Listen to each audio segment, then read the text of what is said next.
여러분 안녕하십니까? 오늘 9시 뉴스는 코로나19 변이 바이러스 소식으로 시작합니다. 이 전파력이 훨씬 빠르고 강한 걸로 알려진 외국 변이 바이러스가 지역사회에서 한꺼번에 전파된 사례가 국내에서 처음 확인됐습니다.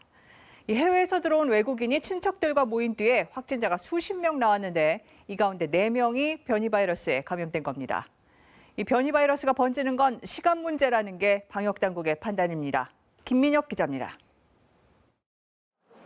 외국인 확진자 A씨가 국내에 입국한 건 지난해 12월 25일입니다. 아랍에미리트에서 입국하며 받은 진단검사에서는 음성 판정을 받았습니다. 그러나 자가격리를 마치기 직전인 지난달 7일 재검에서 양성 판정이 나왔습니다. A씨는 격리기간 경남 김해의 단독주택 2층에 머물렀고 1층에는 다른 외국인 가족 6명이 살았는데 격리기간 접촉은 없었다고 진술한 걸로 전해졌습니다. 그러나 방역당국은 첫 확진자인 A씨가 가족들과 같은 시설을 공유하면서 전파가 일어났고 이 집을 방문한 외국인 친척들까지 감염된 뒤 또 다른 모임에까지 추가 전파가 일어나 38명이 감염된 걸로 보고 있습니다. 경남 양산 2건, 김해 1건, 전남 나주 1건 등 모두 4명에게서 영국 변이 바이러스가 확인됐습니다. A씨와의 접촉자 조사 과정에서 확진된 다른 환자 수십 명도 같은 변이 바이러스에 감염됐을 것으로 방역당국은 보고 있습니다. 이 밖에 경북 구미에서도 남아공 변이 바이러스 1건이 추가로 확인됐습니다.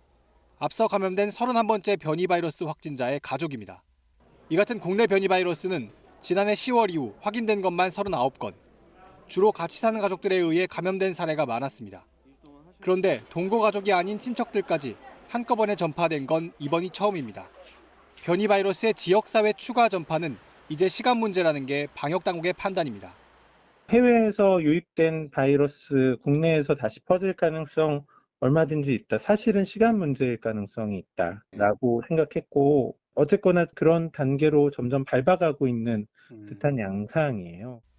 해외 입국자 대책이 강화돼야 한다는 지적에 따라 방역당국은 먼저 변이 바이러스가 확인된 지역에서 해외 입국력이 없는 확진자에 대해서도 변이 여부 검사를 확대하기로 했습니다. 이와 함께 입국자의 자택격리 관리 감독도 강화됩니다. KBS 뉴스 김민혁입니다.